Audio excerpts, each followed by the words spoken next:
Hey, what's up, guys? Welcome back to my channel. My name is Baraka. Today I have something different. We're going to talk about Formula One driving to survive. Drive to Survive is what it's called. It's a new season that has dropped yesterday. I think it's today, season 7.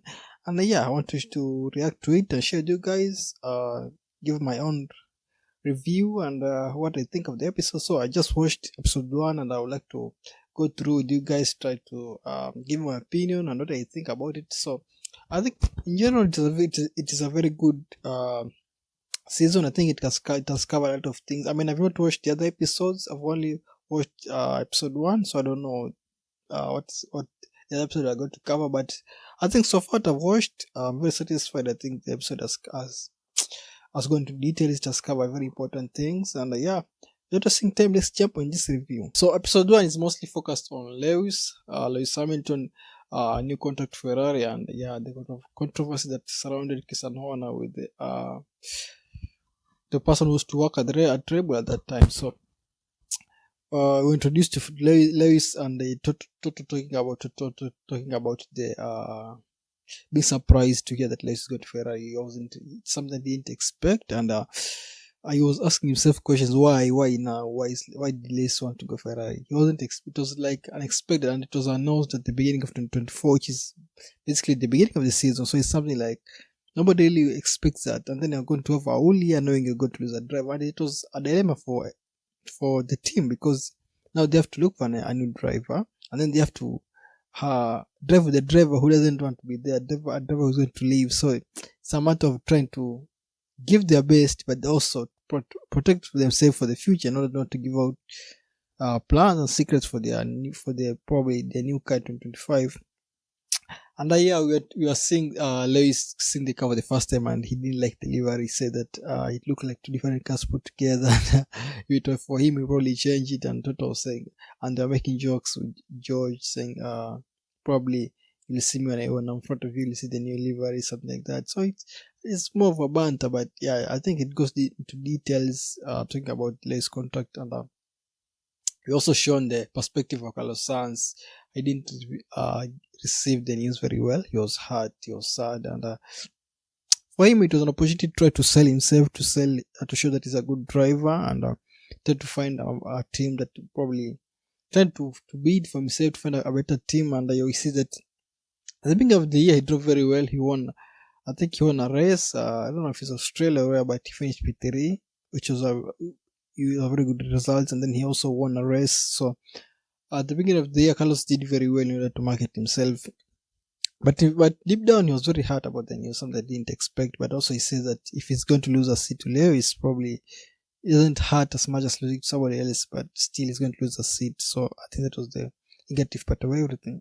And then I also showed the Ferrari, what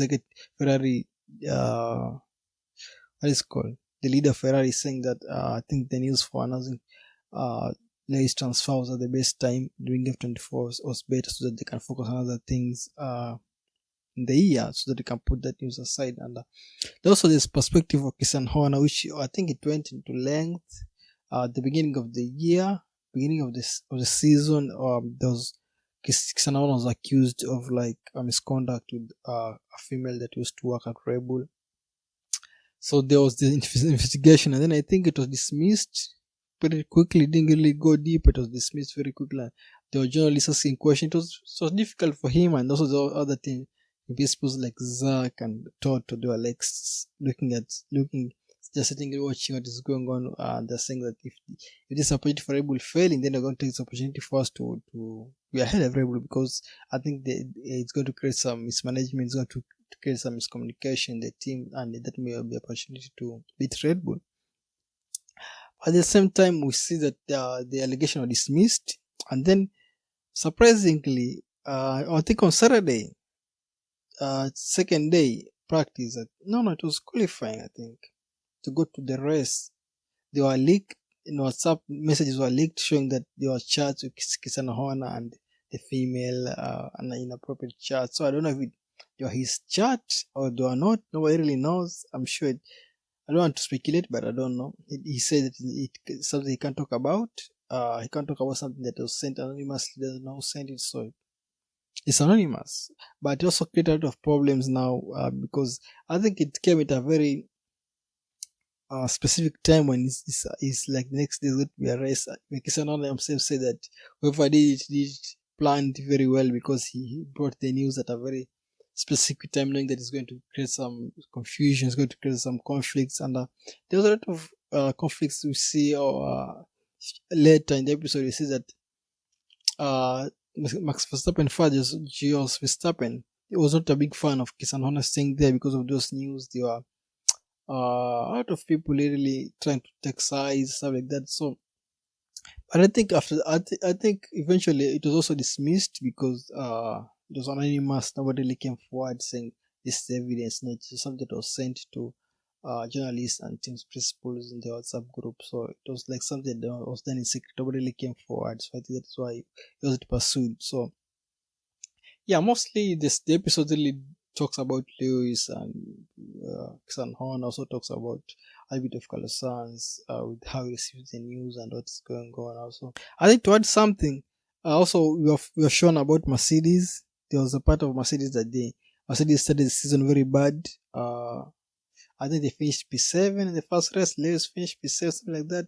It was so bad for them. They said they had expectation, but they started very low. Their car was very bad. It was performing they wanted, so they started on a back foot. The driver that is going to leave the team. So and the beginning of the year, so they started very badly, and they had to improve in order, at least not to draft below the table. So I think that was another part that was covered in the episode, and yeah. Yeah, I think that's pretty much what episode one is all about. You guys comment below. Do you think about the episode? Did you enjoy it? If you have watched, is it something that you liked? Is it something that was put well together? I mean, comment below what you think, and I'll just see you next time.